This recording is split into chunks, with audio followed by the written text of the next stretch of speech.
오늘 저는 야고보서 3장 1절에서 18절까지 있는 말씀을 가지고 혀의 힘, 이런 제목하에서 함께 은혜의 말씀을 나누기를 원합니다. 우리 한번 따라 하실까요? 혀의 힘, 혀의 힘.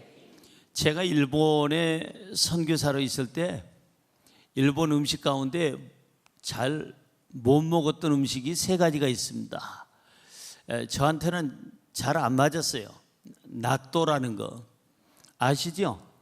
여러분, 이 콩을 발효해 가지고 이렇게 계속 저으면은 하얀 실타래 같은 게 나와서 끈적끈적 하는데 그게 몸에 그렇게 좋다는데 저는 그렇게 맛이 없더라고요.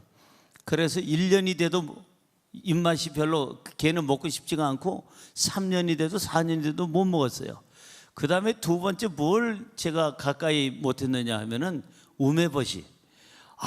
이거는 그렇게 몸에 좋다는데 몸에 좋은 건 두 번째고 입에 안 들어가요.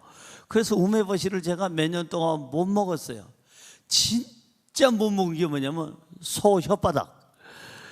우리 대한민국에 여러분 이 고깃집에 가서 소 혓바닥 달라면은 없잖아요. 근데 일본은 어디 고깃집에 어느 곳에 가도 대부분이 야끼니쿠야 그쪽에 보면은 소 혓바닥이 있는데 저는 처음에는 정말 이게 뭔지도 모르고 먹었어요. 그냥 먹었어요. 그냥 맛있다 그렇게 먹은 건 아니지만 그냥 괜찮게 먹었는데 그 소 혓바닥이라는 얘기 듣고 나서는 나는 바닥은 별로 먹고 싶지가 않아. 곰 발바닥, 소 발바닥, 무슨 소 혓바닥, 바닥으로 나가는 거 별로 먹고 싶지가 않아요. 그래서 저는 그 다음부터는 아예 소 혓바닥은 아예 근처도 안 가고 지금 나또나 아니면 우메버시는 집에다 싸놓고 먹을 정도예요. 떨어지면은 얼른 가서 또 어디 가서 사가지고 저희 집 사람이 갖다가 채워놓으면 그 나또나 우메버시는 꼬박꼬박 먹습니다. 왜? 건강에 좋다니까. 너 이제 먹어보니까 또 입맛이 괜찮아요. 오늘은 소 혓바닥에 대해서 얘기하고 싶은 게 아니고 사람의 혓바닥에 대해서 얘기하고 싶은 겁니다. 사람의 혀, 그 혀에는 어떤 힘이 있는가 이 말이죠. 지난주에 우리 대한민국은 태풍 때문에 죽다 살았습니다. 태풍이 대한민국을 관통한다고 그래서 6년 만에 관통한다고 그래서 제가 얼마나 기도했는지 몰라요.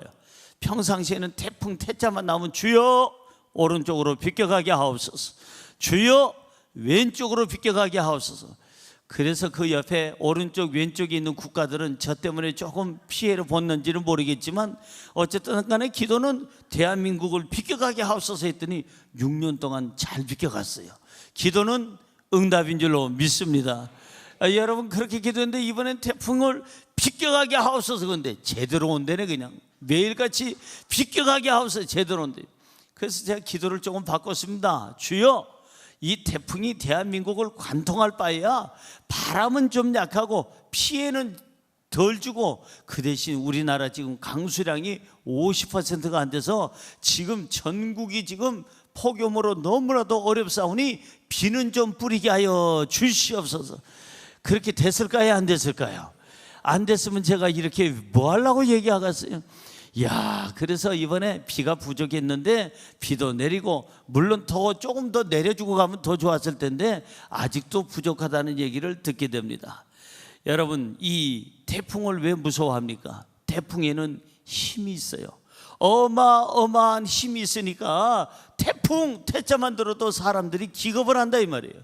전 세계에서 가장 여러분 이제 든든하고 그리고 과학적으로 발전하고 그리고 무엇보다도 앞서간다는 선진국 중에 가장 강대국인 미국도 지금 하와이에 허리케인이 들어오자 지금 며칠 전부터 허리케인 온다고 놀래가지고 준비를 하고 비상사태를 하고 지금 어마어마한 피해를 지금 보고 있다고 우리는 뉴스를 통해서 접하고 있습니다.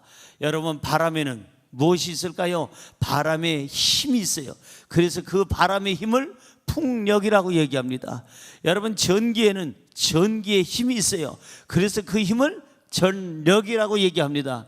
여러분, 물에는 물의 힘이 있어요. 그래서 그것을 무슨 힘? 바로 수력이라고 얘기합니다. 여러분, 이와 같이 불에는 불의 힘이 있어요. 그래서 화력이라고 얘기하죠. 모든 것에 힘이 있는데 우리 혀에는 힘이 없을까? 어마어마한 힘이 있어요. 어쩌면은 태풍보다도 더 어마어마한 강한 힘을 우리는 이 혀에 가지고 있다는 것입니다. 아침부터 저녁까지 쓰는 게 이 혀인데, 이 혀를 가지고 인생을 불행하게도 만들고 행복하게도 만들고 망가뜨리기도 하고 일으켜 세우기도 하고 무너뜨리기도 하고 건설하기도 한다 이 말이에요. 그러면 이 혀에는 어떤 힘이 있을까요? 혀를 어떻게 써야 될까요? 오늘 성경을 통해서 세 가지를 생각해 보려고 합니다. 첫째로, 혀는 우리의 삶을 움직이는 힘이 있습니다. 시작. 혀는 우리 삶을 움직이는 힘이 있습니다. 혀가 뭘 움직여요? 우리의 삶을 움직여요. 삶을. 그런가 안 그런가? 오늘 본문 말씀 4절을 보시기 바랍니다. 시작. 또 배를 보라. 그렇게 크고 광풍에 밀려가는 것들을 지극히 작은 키로서 사공의 뜻대로 운행하나니. 보세요.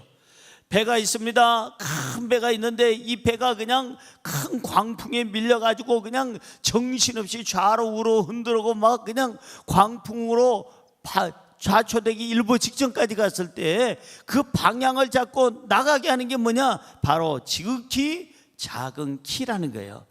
배에 있는 지극히 작은 키가 이 광풍을 뚫게 되고 바람을 뚫게 되고 결국은 이 배에 원하는 목적지로 갈 수 있도록 모든 것을 이끌어주는 게 이 작은 키라는 거예요. 그래서 사공의 뜻대로라는 얘기는 사공이 의지하고 사공이 생각하고 사공이 뭐 가고자 하는 목적지 거기를 가게끔 도와주는 이게 뭐냐? 이 지극히 작은 키다. 그게 바로 우리 인생에는 혀라는 겁니다. 혀. 그 다음 구절 보세요.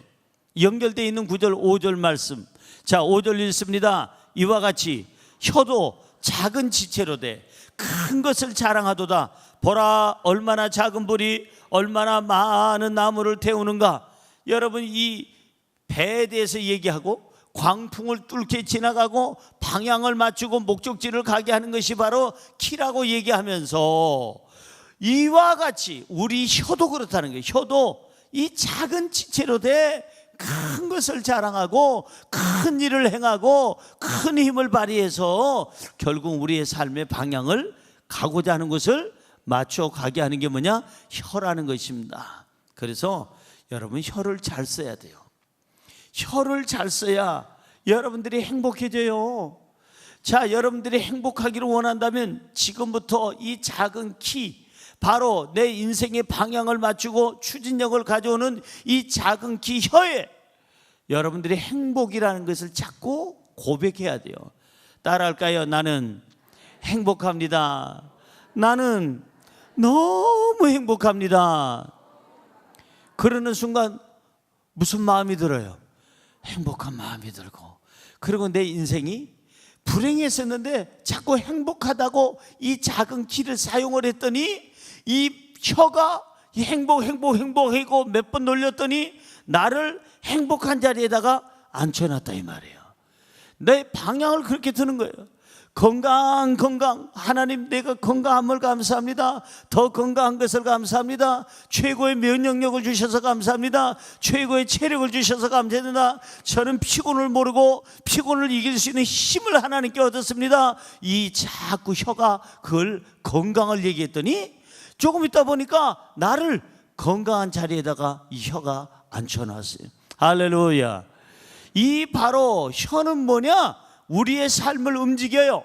그래서 혀에서 고백하는 대로 내 삶이 만들어지고 방향이 가게 되고 그리고 하나님의 복이 임하게 되는 줄로 믿습니다.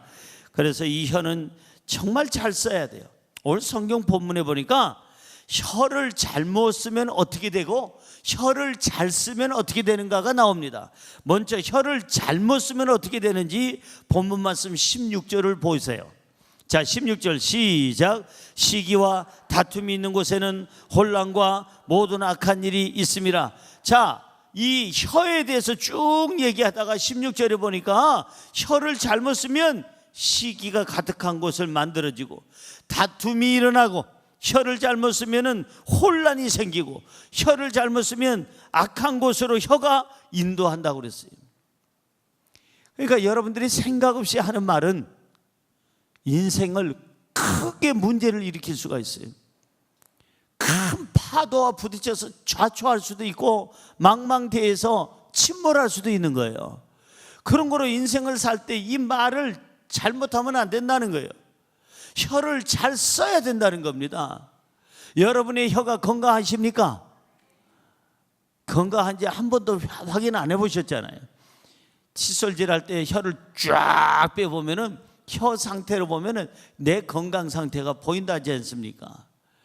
여러분, 그렇다고 해서 맨날 그냥 사람들 앞에서 혀를 쭉 빼놓고 다니면 사람들이 가까이 안 할 겁니다. 어쨌든 이 혀를 잘 놀리지 못하면, 혀를 잘 못 쓰면 오늘 성경은 혼란이 있다, 악한 일이 있다, 다툼이 있다, 그곳에는 분쟁과 시기함으로 가득 차게 된다, 성경은 써 있습니다. 그럼 혀를 잘 쓰면 어떤 일이 생길까? 17절입니다. 시작. 오직 위로부터 난 지혜는 첫째 성결하고, 다음에 화평하고, 관용하고, 양순하며, 긍휼과 선한 열매가 가득하고, 편견과 거짓이 없나니. 오늘 여기 혀를 잘 쓰게 되면 어떤 일이 생기느냐? 첫째는 성결하고 그랬어요. 삶이 성결하고 깨끗해져요. 그리고 그 다음에는 화평하고, 그 다음에는 관용이 있고, 그 다음에는 양순하고, 그 다음에는 긍휼이 넘쳐나고, 그 다음에는 선한 열매가 맺어지고, 이와 같이 우리는 이 아름다운 열매를 맺게 된다는 거예요. 그래서 거짓을 버리고 이제는 편견을 버려라. 사랑하는 성도 여러분, 저와 여러분의 삶은 어디에서 만들어지느냐? 혀에서 만들어져요. 우리 옆에 분에게 인사할까요? 우리의 삶은 혀에서 만들어집니다. 혀가 우리의 삶을 인도합니다. 혀예요. 여러분들의 입에서 나오는 그 말 한마디 한마디가 내 인생의 집을 만든다니까요. 누에고치가 자꾸 씨를 뽑아냅니다. 뽑아가지고 쓰레기통에다 애딱 갖다 버립니까? 자기 집을 짓습니까? 안 보셨군요. 저는 거기 그 TV 다큐멘터리 거기 보니까 이 누에가 자꾸 씨를 뽑아내더니 그 귀찮다고 버리는 게 아니라 씨를 뽑아가지고 지 집을 지어서 거기서 딱 잠을 잡디다. 우리 인생도 마찬가지예요. 내 입에서 나오는 이 실타래, 이 혀에서 나오는 말, 이 언어가 내 인생의 집을 만들어요. 지저분한 말을 하면 내 인생이 지저분해지고, 악한 말을 하면 내 인생이 악해지고, 내가 더럽고 추잡하고 공격적인 말을 하면 늘 항상 내 인생이 싸납고 전쟁터 같은 그러한 인생을 살게 되고, 내 입의 말로 내 인생의 집이 지어져요. 판잣집을 만드느냐, 기와집을 만드느냐, 아니면 조그만 집을 만드느냐, 큰 집을 만드느냐, 지진에 무너질 집을 만드느냐, 진도 7을 이길 수 있는 그러한, 강진에도 이길 수 있는 그러한 건강한 인생의 집을 만드느냐, 그거는 바로 어디에 있느냐면 내 말에 있어요. 내 혀의 권세에 있어요. 저와 여러분이 행복하기를 원한다면 이제 행복을 말하세요. 평안하기를 원한다면 평안을 말하세요. 여러분 건강하기를 원한다면 건강을 말하세요. 오늘 본문 말씀 18절은 이렇게 얘기합니다. 시작. 화평하게 하는 자들은 화평을 심어 의의 열매를 거두느니라. 화평을 원한다면 화평을 심으라 이거예요. 열심히 화평을 얘기하고 화평하도록 노력하고 열심히 심으라는 거예요. 이 혀를 화평의 말에다가 초점을 맞추면 화평한 삶이 만들어지게 될 줄로 믿습니다. 그리고 거기에 의의 열매가 거두어지게 된다. 저는 너무나도 연약하게 태어났어요. 저희 어머니가 딸을 넷 낳고 5번째 저를 배했는데, 그때는 이게 아들인지 딸인지 분별할 길이 없잖아요. 요즘에야 초음파로 다 알아보고 하는데, 옛날에는 그게 없으니까 어머니가 너무 고민이 돼서 딸 넷 낳고 또 얘가 또 딸이면은 어떡하나 고민하다가 황달에 걸리셨대. 그래가지고 우리 어머니는 10달을 거의 눕다시피 하셔서 눈도 노랗고 얼굴도 노랗고 하늘도 노랗고 인생도 노랗고, 그래가지고 뭘 드시는 게 없었어. 그 뱃속에 있던 저는 어머니가 안 드시니까 자동 금식을 할 수밖에 없었고, 제가 그렇다고 해서 어머니 뱃속에서 어머니가 안 드신다고 내가 어디 가서 찾아 먹을 때도 없더라고. 제 혼자 어디 가서 찾아 먹겠어, 그 뱃속에서. 그래서 저는 어머니 뱃속에서 하여 굶은 게 아니라 아주 그냥 금식이 아니라 굶어서 굶식이 돼가지고 그렇게 했어요. 여러분, 하나님께서 쓰시는 종은요, 엄마 뱃속에서부터 금식하고 나와야 되는 거야. 그래가지고 거기서 그냥 그렇게 태어났는데, 머리통은 이만하고 몸뚱아리는 작고 뱃싹 말랐고, 제가요 뼈대 없는 집안이에요. 뼈가 굉장히 얇아요. 얼마나 얇으냐 하면은, 제가 웬만해서는 반바지 안 입는데 금년에 한 몇 번 입었습니다. 운동할 때 제가 반바지 절대 안 입었습니다. 왜냐하면 제 다리가 얼마나 늘씬하냐면은 개구리 뒷다리만 먹어서 그런지 꼭 개구리 뒷다리처럼 쭉쭉 그렇게 뻗쳤어요. 그래서 제가 남자로서는 창피하잖아요. 남자 다리가 좀 근육이 있고 우룩부룩하고 뭔가 그냥 있어야 오우 믿음직스러운데, 내 다리는 남자들이 보면 어이 뭐 저래 그런 것 같고, 근데 누가 좋아하냐면 여성들이 내 다리를 보면 주여 저 다리가 내 다리 되게 하여 주옵소서 하는 분들이 있어요. 남자 다리가 그 정도로 이렇게 근육질이 없고 별로 그냥 내세울 만한 다리가 못 돼. 저는 어렸을 때 초등학교 너무나도 일찍 들어가서 그냥 왜 그렇게 우리 아버지가 일찍 집어넣었는지, 형들하고 같이 지내다 보니까 늘 얻어 터지는 게 제 일이었어요.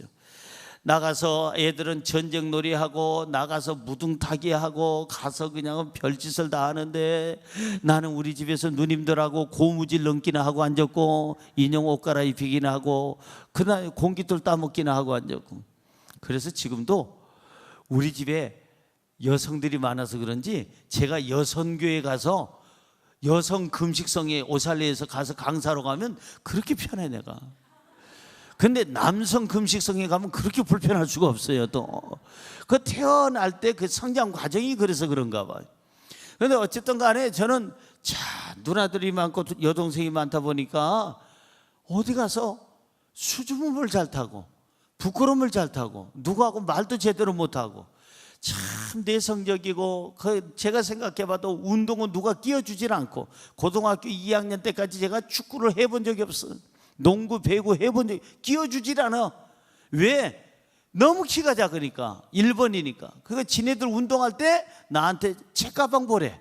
그래서 저는 책가방지기였어요. 그때는 책가방지. 그 다음에 우리 반하고 저쪽 반하고 싸움이 붙었어요. 그럼 우리 반에 애들이 우통 벗고 나가고 교모 던지고 나가고 책가방 던지고 나면은 제가 같이 나가면 야야 너는 거기 책가방이나 봐. 너는.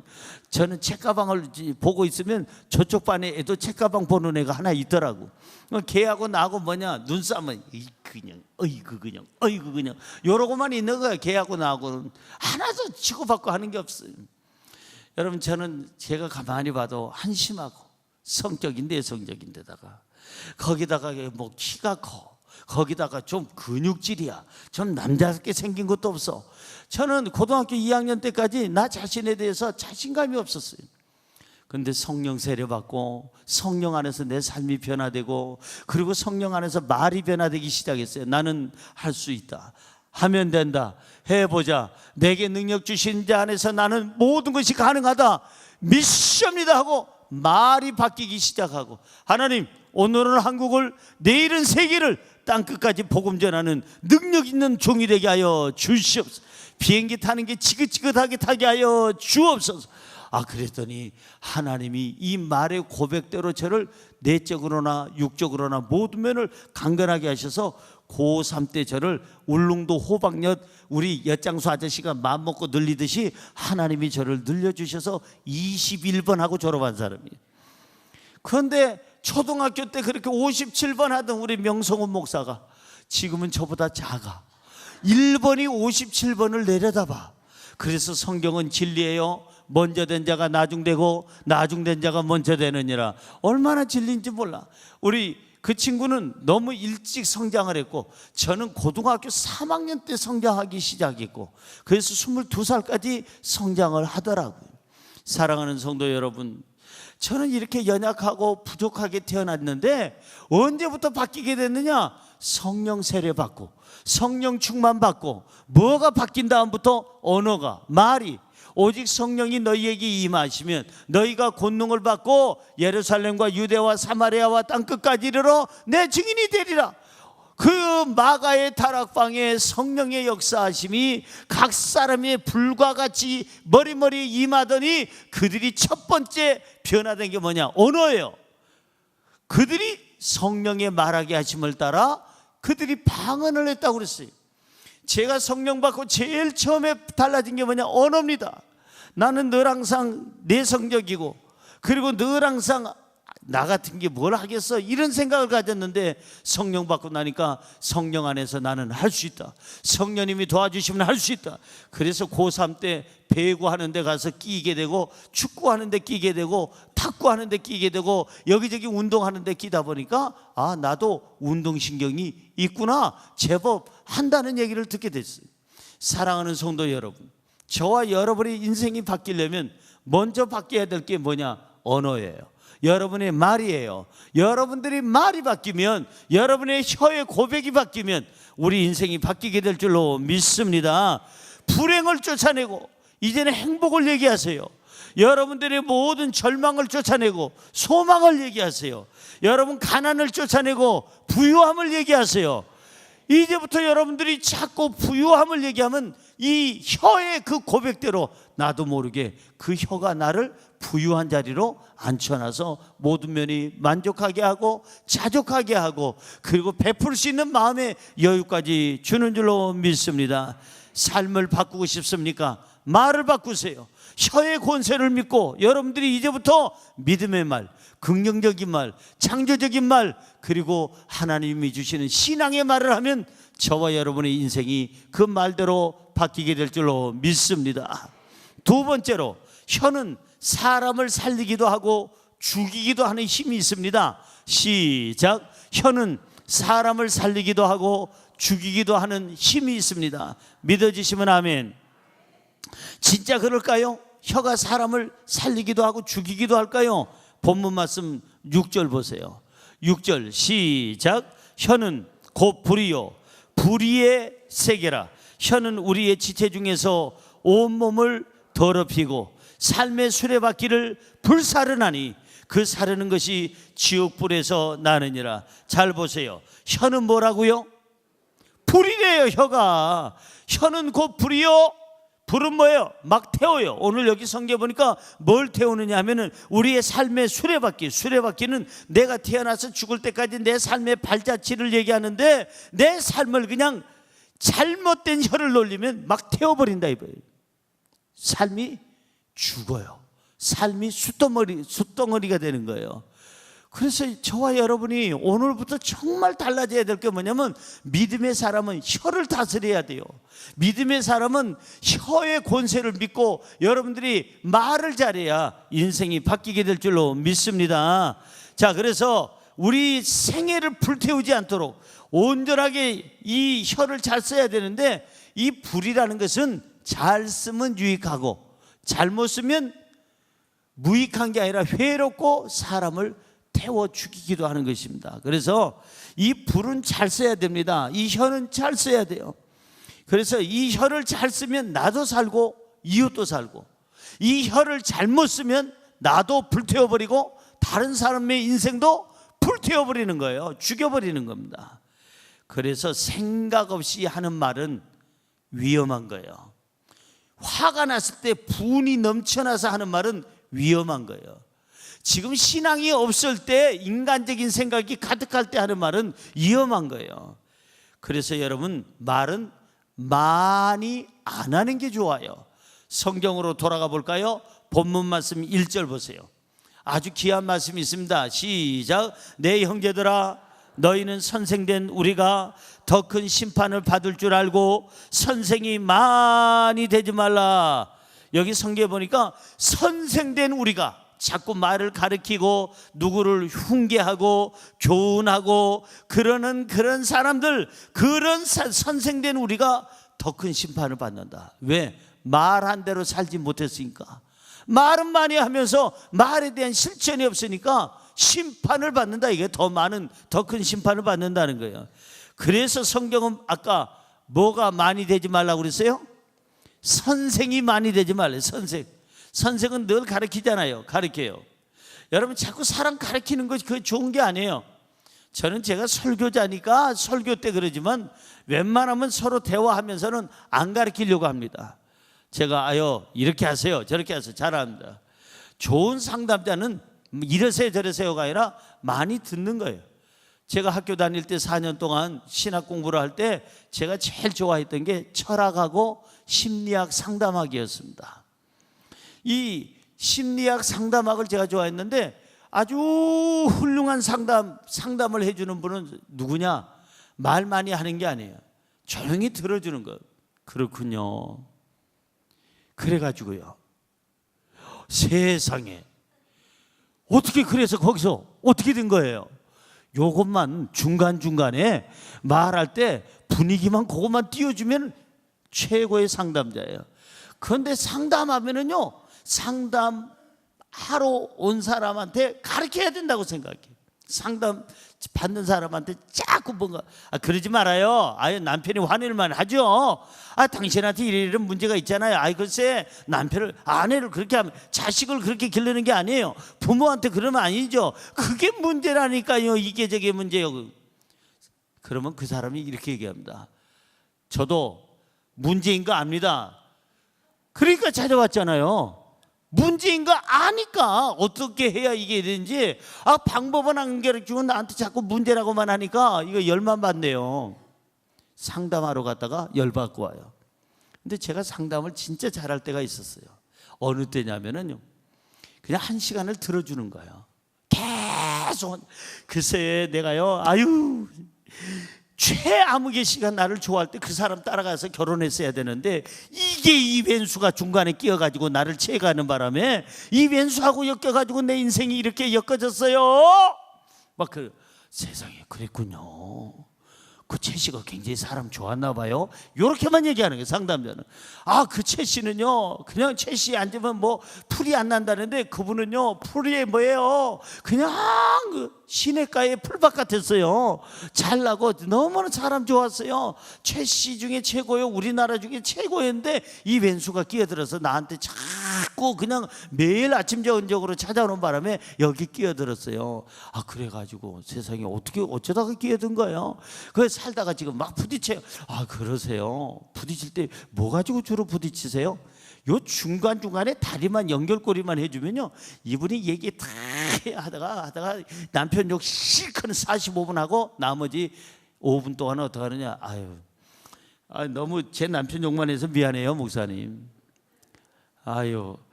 괜찮아요. 욕 먹을만 하구만요. 들어보니까 남편 되게 못됐네. 그래도 우리 남편 그래도 한 가지는 잘해요. 그럼 뭔데? 저녁에 꼬박꼬박 들어오기는 잘 들어와요. 그러더니 한 가지 잘한다더니 한 가지 더 있네요. 월급 잘 갖다 줘요. 잘 갖다 주고 그래도 그냥 고집이 세고 아까 얘기한 대로 그렇게 성질머리 더럽고 그랬는데 그렇지만 지금 생각해 보니까 제가 참 못 받쳐준 것 같네요. 그랬나요? 제가 볼 때 남편이 나쁜 것 같은데 아니에요. 제가 얘기하다 보니까 제가 참 못된 것도 많아요. 목사님 들어줘서 고맙습니다. 속이 시원합니다. 응답받았습니다. 그리고 그날은 상담 제일 잘한 거예요. 근데 상담 못한 날은 내가 말을 많이 한 날이에요. 사랑하는 성도 여러분, 다 선생이 되지 말래잖아요. 왜 자꾸 선생 되려고 하세요? 남편 앞에서, 아내 앞에서 왜 자꾸 선생하려고 그러세요? 저는 목사는 여기 설교할 때 목사고 집에 들어가면 웬만하면 저는 목사 노릇 안 해요. 제가 집에 가서 가운 입고 앉아 있어 봐요. 얼마나 우리 아내가 불편하고 애들이 불편하고 그러겠어요. 가운 입고 이리들 오시오. 기도합시다 그러고 묵도하십시다 그러고 하면 가운 입고 그러면 우리 집에 뭐요 그게. 저는 집에 가서는 교회 얘기 웬만하면 많은 얘기 하지 말자. 좋은 얘기 즐거운 얘기 아니면 하지 말고 우리 서로 간에 집에서는 집안 얘기하고 좋은 기쁜 류의 얘기를 하자. 여러분 자꾸 아내한테 선생 노릇하고 목사 노릇하면은 안 된다 이거예요. 제가 선을요 16번째 우리 집사람을 만났어요. 15번째까지 막 했는데 그분들 얘기가 뭐냐면 목사님하고 결혼하면, 목사라는 그 자체 그분하고 결혼을 하면은 평생 설교를 집에서도 들을 것 같은 느낌이 든대요, 자기네들은. 근데 목사님을 만나보니까 목사님은 아닐 것 같아요. 그러면서 좋아하는 듯한데 내가 안 좋아. 그래서 해숙이 만난 거예요. 그런데 어쨌든 간에 여러분 보세요. 목사는 자꾸 생활 속에서 가르치려고만 하면 안 돼요. 목사는 여기 단에서만 가르치고 내려오면 나도 하나님 앞에 더 배워야 되고 더 가르침을 받아야 되는 거예요. 옆에 분에게 인사할까요? 선생이 되려고 하지 마세요. 우리 교회는 우리 목사님으로 족해요. 집에 가서 목사 노릇 하지 말라 이 말이에요. 자꾸 가르치려고 하고 그냥 선생 노릇 하려고 하고 목사 노릇 하면 안 된다 이 말인 거예요. 그래서 우리는 많은 선생이 되려고 하지 말아라. 2절에 보니까 또 이런 말씀이 있어요. 시작. 우리가 다 실수가 많으니, 실수가 있다 없다? 우리는 다 실수가 한두 가지가 아니라 많으니, 만일 말에 실수가 없는 자라면 곧 온전한 사람이라 능히 온몸도 굴레 씌우리라. 여러분, 우리는 말에 실수가 다 있어요. 우리는 이제부터 굴레를 씌워야 돼요. 그리고 하나님 앞에서 조금 더 우리의 말을 정화시켜서 여기서 한번 다듬은 다음에 나가야 돼요. 그냥 직방으로 나오면 안 돼요. 직방으로 나오면 안 되고 여기서 십자가의 보혈의 피로 한번 씻고 나와야 돼요. 씻고 나와. 말이 직방으로 나가면 상대방도 죽고 나도 죽어요. 그래서 상처 주는 말, 악한 말, 분노에 가득한 말, 이 비방의 말을 우리가 삼가할 때 우리 함께 사는 날이 오게 되는 줄로 믿습니다.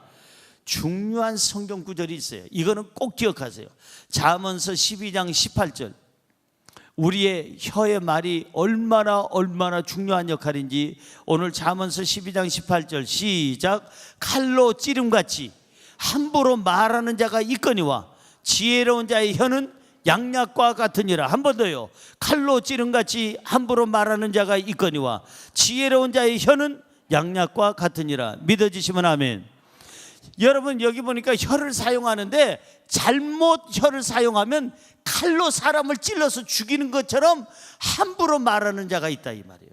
그러니까 사람을 죽이고 불행하게 만들고 그리고 모든 것을 다 그냥 정리하고 처치하는 그런 무슨 흉기 같은 그 혀에 말이 있다는 거예요. 잘못하는 말. 그러나 잘하는 말, 지혜로운 자, 하나님의 음성을 듣고 말씀대로 내가 교육을 받고 그 성령의 도우심을 받아서 지혜를 얻어서 하는 이 말은, 혀는 양약과 같으니라. 무엇과 같아요? 양약은 뭐예요? 살려주는 거예요. 병을 고쳐주는 거예요.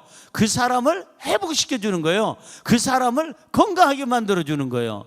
곧 우리가 하나님 앞에서 이 혀를 사용할 때 하나님이 주시는 말씀과 성령의 은혜로 우리가 변화된 언어를 쓴다면은 내 이 말로 내 남편이 살아나고, 양약이라고 했으니까 아내가 고침을 받고 부모가 치료받고 자식이 새로워지고 이웃 사람들이 다 건강하게 될 줄로 믿습니다.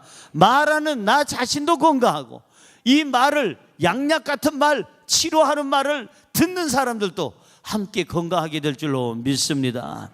이제는 칼로 찌르는 듯한 그 죽이는 흉기 같은 언어를 사용하지 말고 이제는 사람들을 살리고 평안함을 주고 용기를 주고 희망을 주고 긍정적이고 창조적인 말을 하기를 주님의 이름으로 축원합니다. 이 입은 하나인데 한 입에서 극과 극을 달리는 말을 하면 안 된다는 거예요. 9절부터 11절까지 보세요.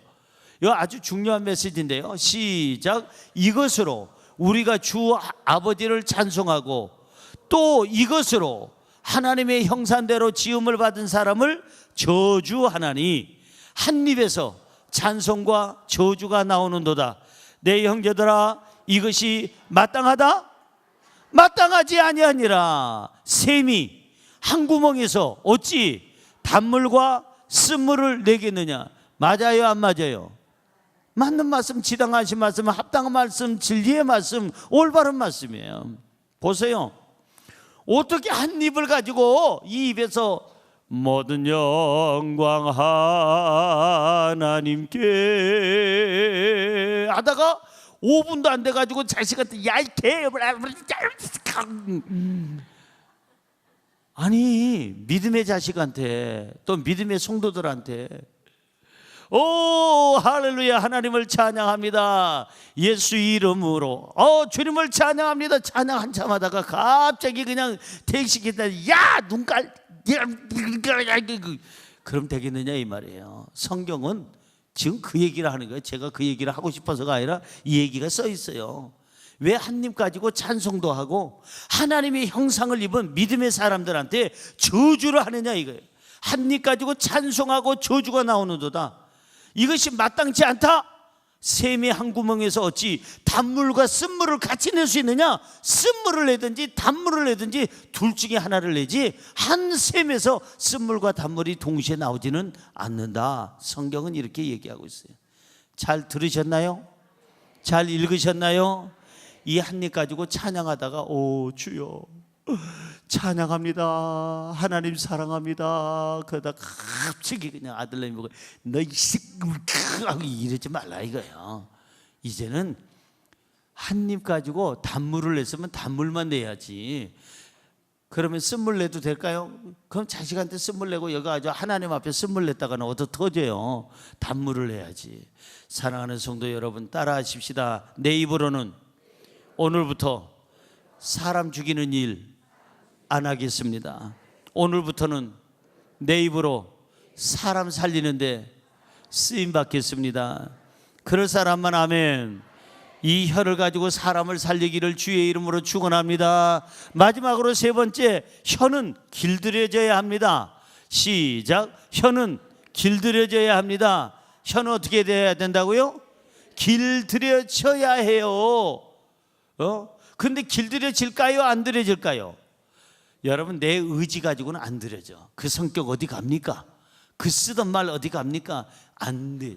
그래서 하나님은 우리를 너무 잘 아세요. 야 니네들 교양 가지고 안 돼. 교육 가지고 그 혀 안 길들여져. 길들여지질 않아.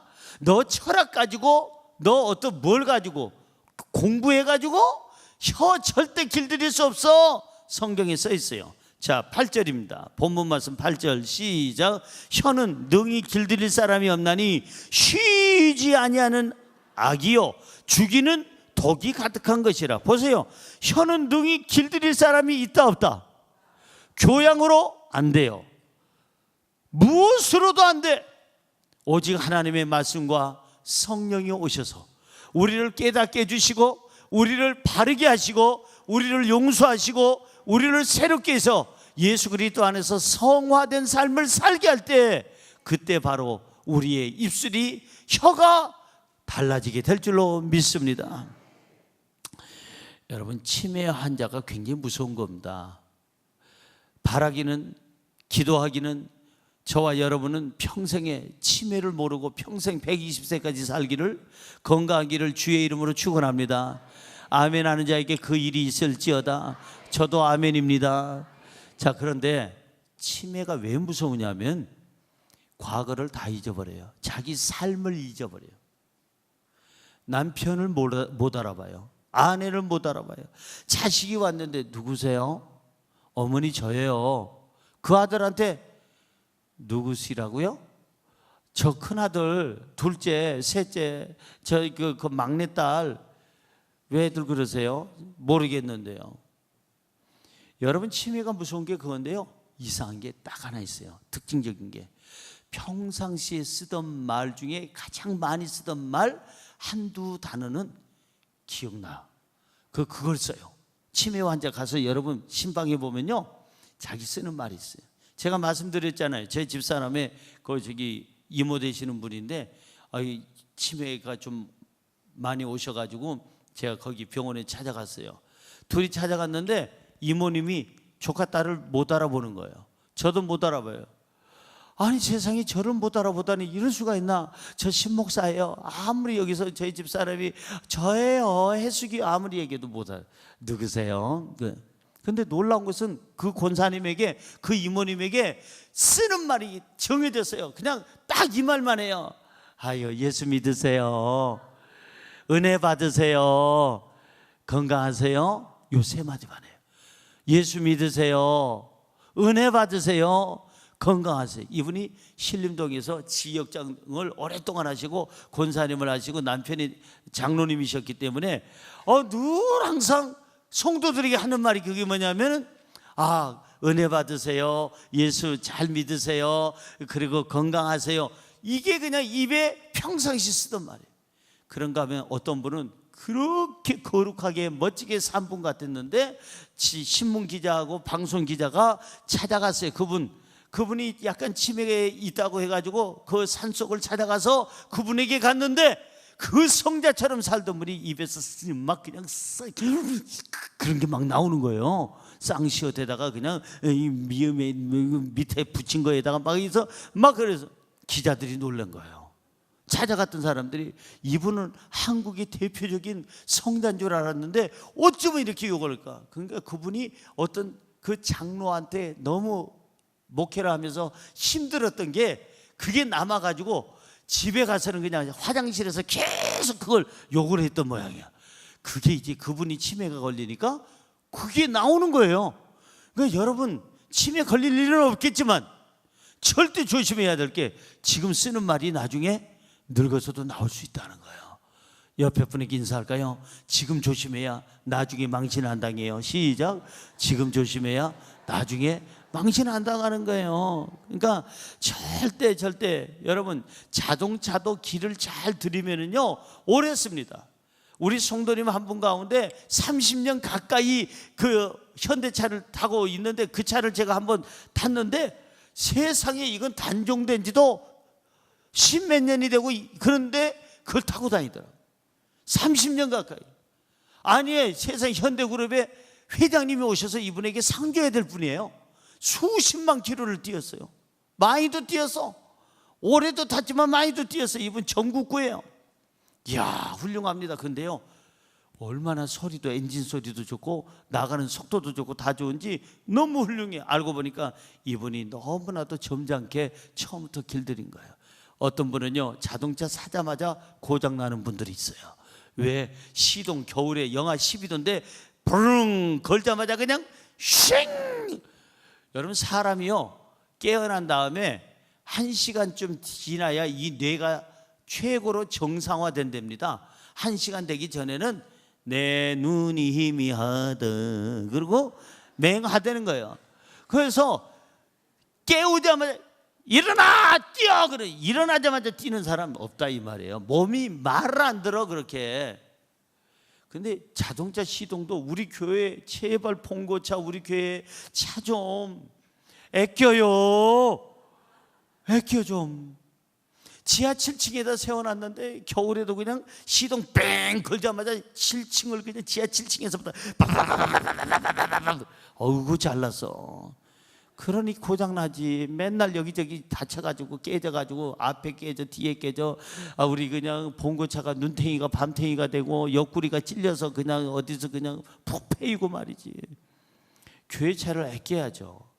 저는 그래서 항상 차를 아끼려면요 시동을 딱 걸고 예열이라는 게 있잖아요. 예열. 지금은 그런 게 없는데 옛날에는 조금만 돌렸다가 예열을 받은 다음에 부릉. 그분이 그렇게 해서 30년 가까이 차를 그렇게 써도 그렇게 멋지게 썼더라고. 건강하게.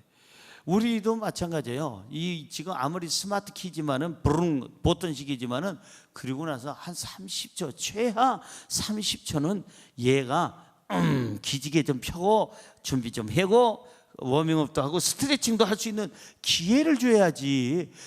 키자마자 그냥 지하실에서 올라오니까 맨날 우리 교회 봉고차는 수리하는 기간이 1년에 반은 되는 것 같아요. 사랑하는 성도 여러분, 사람도 마찬가지예요. 자동차도 마찬가지고 모든 전자제품도 마찬가지예요. 누가 쓰느냐가 중요한 거예요. 그래서 여기 보니까 길들여지는 사람 없어 스스로는. 근데 누군가가 길들여줘야 돼. 하나님이 길들여줘야만이 우리 혀가 달라지게 될 줄로 믿습니다. 자, 그래서 우리 사람들은 짐승들은 길들이죠. 성경 보세요. 7절 보니까 이렇게 써 있습니다. 시작. 여러 종류의 짐승과 새와 벌레와 바다의 생물은 다 사람이 길들일 수 있고 길들여 왔거니와. 보세요.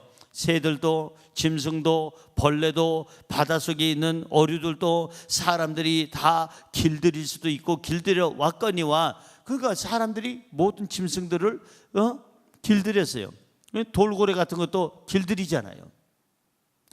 자, 3절로 돌아가 볼까요? 3절. 모든 것을 다 길들이는 우리예요. 3절 시작. 우리가 말들의 입에 재갈을 물리는 것은 우리에게 순종하게 하려고 그 온몸을 제어하는 것이라. 우리가 달리는 말을 훈련시키고 주인한테 순종하도록 하려면은 입에다 뭘 먹여요? 재갈이 뭔지 아십니까? 말 입에다가 이 쇠창 같은 걸 여기 집어넣는 거예요. 막대기 같은 걸 그렇게 집어넣어요. 집어넣고 이걸 전부 다 연결을 해서 잘 방향을 잡고 주인이 원하는 대로 가도록 만들어주는 거예요. 그래서 이 순종하도록 시끄러운 소리 못 내고 그냥 떠드는 소리 못 내고 막 함부로 그냥 말 못하게 하고 그리고 주인에게 순종하라고.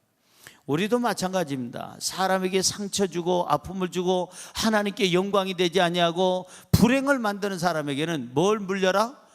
옛날부터 재갈 물리라고 그랬어요. 그래서 그걸 물려요. 이 많은 쇠막대기 하나씩. 그럼 말도 못해 누가. 안녕하세요 집사님. 그렇게 재갈을 물리라는 거예요. 그래서 주인 우리 예수님에게 순종하고 예수님에게 떠들지도 않고 반항하지도 아니하고 교회에서도 하나님 말씀에 오직 아멘만 하고 그리고 서로를 위로하고 격려하고 축복하며 서로를 섬기라고 하나님이 재갈도 물려주시는 건데 십자가가 재갈이 될 수도 있고 말씀의 은혜가 나에게 이 입을 제어할 수 있는 재갈이 될 수도 있고 성령의 능력이 내 말을 편하게 아름답게 새롭게 바꿀 수 있는 능력이 될 수도 있는 줄로 믿습니다. 길들여지지 않는 이 바로 혀는 쉬지 않고 뭘 하느냐? 쉬지 않고 계속 악을 행합니다. 쉬지 않고 길들여지지 않는 이 혀는 독을 품어냅니다. 아까 8절에 있는 말씀처럼.